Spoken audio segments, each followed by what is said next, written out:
Great, thank you, Madam Chairwoman. I appreciate it very much. Stephen, always good to be in your company and your team. I want to publicly thank you for always providing me with help, of course, on all things related to county government. One recurring message that I hear often when I am traveling in my Senate district in the Southern Tier, twofold, from the everyday New Yorker, is that they're seeking property tax relief. And then from municipal leaders, they're certainly seeking mandate relief. So just a few questions.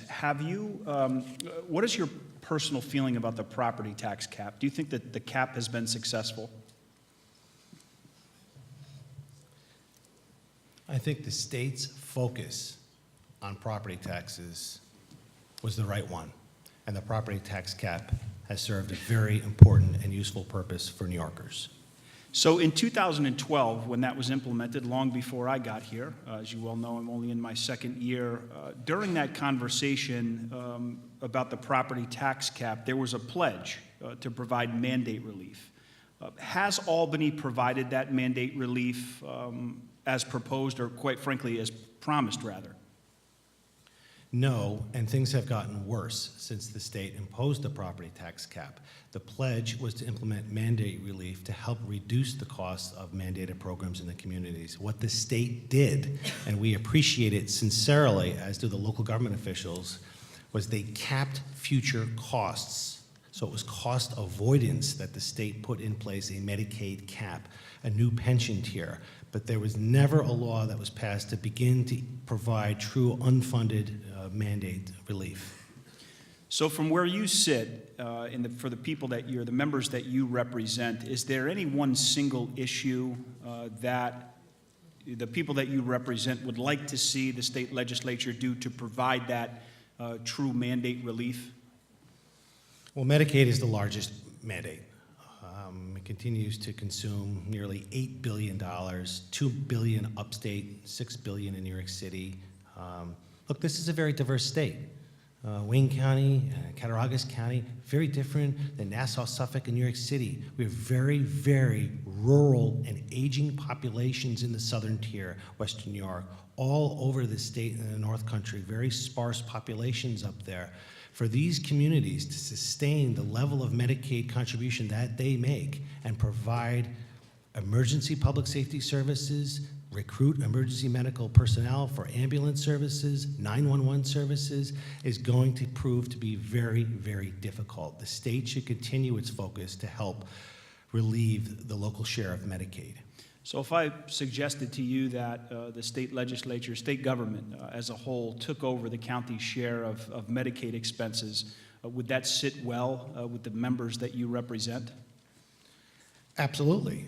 The proposal as it was enacted was the wrong one in the 1960s. It should never have been the way it was enacted in the 1960s. And in 2018, 2020, the fact that we're paying $8 billion into a federal Medicaid program, it's just simply unsustainable. Local programs will continue to suffer.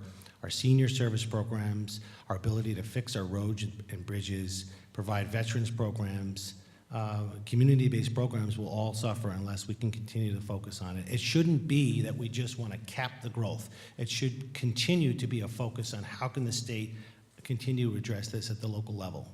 Well, I'm a firm believer if we feel so strongly about something at the state level, and something is so important to us, that we should be paying for it. Now, I would add just one small caveat to my previous question. If the state legislature acted on something like this, but then said to all of the county executives and the respective chairs of legislature, so on and so forth, that savings had to be passed on to the taxpayer dollar for dollar, do you think that would also be received the same way? It's complicated. The relationship of taxation to service and the mandated function between the two units of governments is very intertwined. There are largely two forms of revenue that we rely on: sales tax and property tax. But I think it's reasonable for the state to assume that they are providing a benefit to the taxpayer to reduce that local share of Medicaid. Then it is reasonable to expect a reduction in local taxation to help the taxpayers of this state. I think it's a reasonable thing. So let me just, Madam Chairwoman, just one more question, if I may. With a savings like that or an initiative like that, from your perspective, how would the salt deduction, the conversation that everybody's having about salt, how would that be affected from your point of view?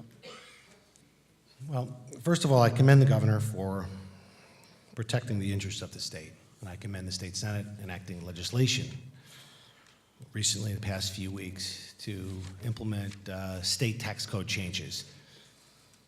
Whether it's, we lost the ability to deduct our property taxes. We lost the ability to deduct our property taxes, our income taxes up to $10,000. So the state has begun efforts, putting in place programs to change the state's tax code, to create a payroll tax so that employers could deduct it, employees would not be hurt on a voluntary basis. But what's left out of this discussion is this complex area of the property tax, and how can we help the homeowners on Long Island who pay the highest property taxes in the United States and in Westchester. And on a per capita basis, Senator, in your district in Broome County and in Western New York, per capita in Wayne County is the highest per capita perhaps in the United States. What's missing from this discussion is the property tax. The easiest way to provide true, straightforward, meaningful, structural, long-term property tax relief is to address it through unfunded mandates and to pick up a mandated function that the state is mandating on the local government. I thank you for your input and your insight on this particular issue. It is my hope that we can advance this issue and provide two things: provide true mandate relief to the counties, and then real, true property tax relief to all New Yorkers. Thank you for your testimony. Thank you, Senator. Thank you, Senator.